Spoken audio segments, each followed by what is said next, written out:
Today I'm talking to Kristen Lear, who is a bat conservationist from the United States. Her goal is to increase public awareness and help protect bat species around the world. Hi, Dr. Lear. Hello, everyone. Thanks for having me. Happy Bat Appreciation Day. Okay, bats are adorable. They're like hamsters with wings. They are. I had pet rats growing up, and so I love both rats and bats, and I think they're adorable, both of them. Their numbers are dropping. More than 200 species of bats are endangered around the world. Why is this happening? Yeah, that's a great question. Unfortunately, a lot of bat species around the world are under threat of going extinct. A big thing is habitat loss. So losing places where they roost or where they sleep, places like caves or trees. That's a big thing, habitat loss. Persecution by people. So sometimes people get afraid of bats and they might, go into a cave and try to kill or get rid of the bats. So that can be a big thing in an area. Ontario apparently lost 95% of our bats to something called white nose syndrome 10 years ago. What is that? It kind of is what it sounds like with white noses. The bats get a fungus all over their noses, their wings, while they're hibernating in the winter. And this fungus kind of causes skin irritation and it wakes the bats up from hibernation. And so it's the middle of winter, they get really hungry because they're awake and they fly outside of the cave to look for insects to eat. And because it's the middle of winter, there's no insects. So the bats either starve to death or they freeze to death in the cold. So this white nose syndrome, it's the disease caused by this fungus, has killed millions of bats across the United States and Canada over the past 10 plus years. And it's hit some bats really hard. So it's really, really sad to see.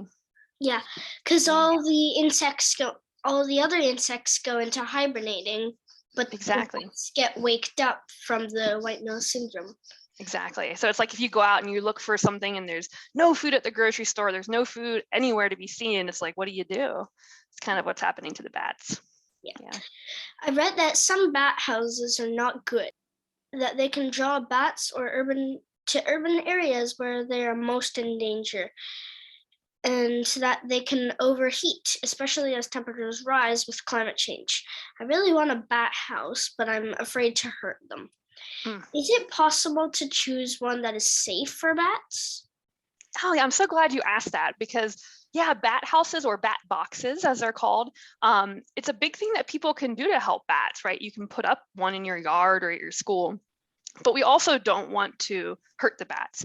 And so, we're seeing sometimes they do overheat in the bat house. So one thing you can do to make it a good bat house is you can put it in a slightly more shaded area.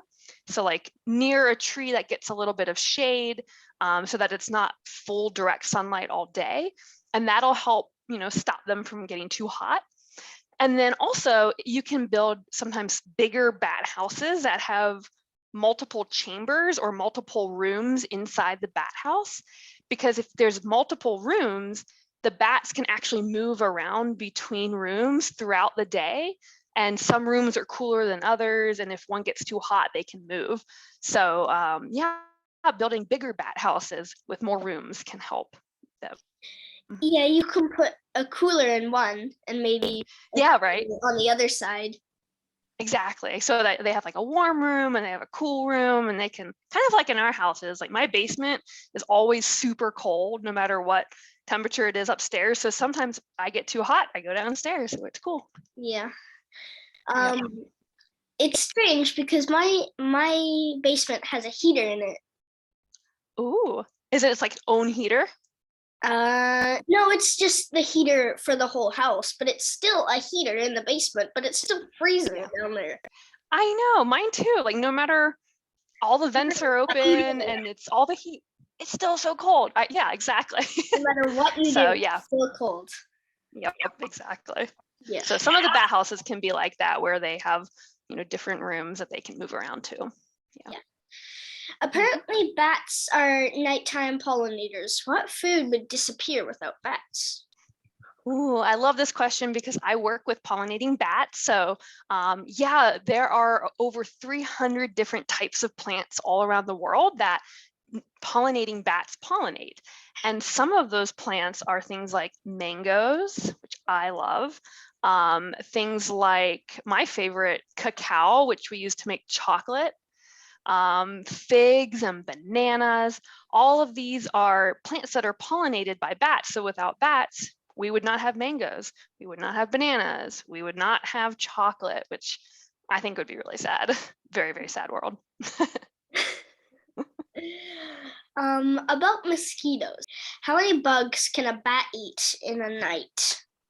Yeah, so so the insect-eating bats eat things like mosquitoes and beetles and moths, and colonies, like small colonies of bats that you have in your yard, can eat hundreds to thousands of these insects every night.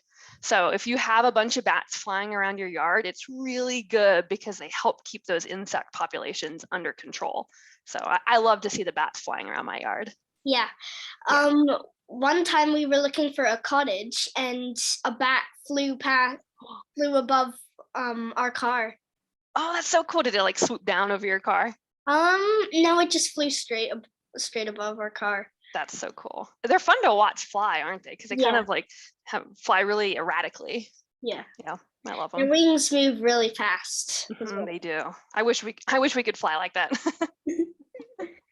What can kids do to save bats? I love this question. So there's a lot of things that we can do to help bats. We talked about putting up a bat house, and if anyone is interested in learning more about bat houses, you can go to Bat Conservation International's website, 'cause we have some kind of tips and tricks on how to best put up a bat house. You can plant a bat garden.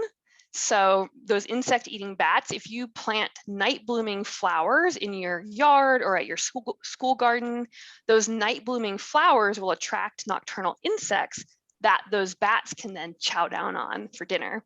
So you Yeah, can plant your own bat garden.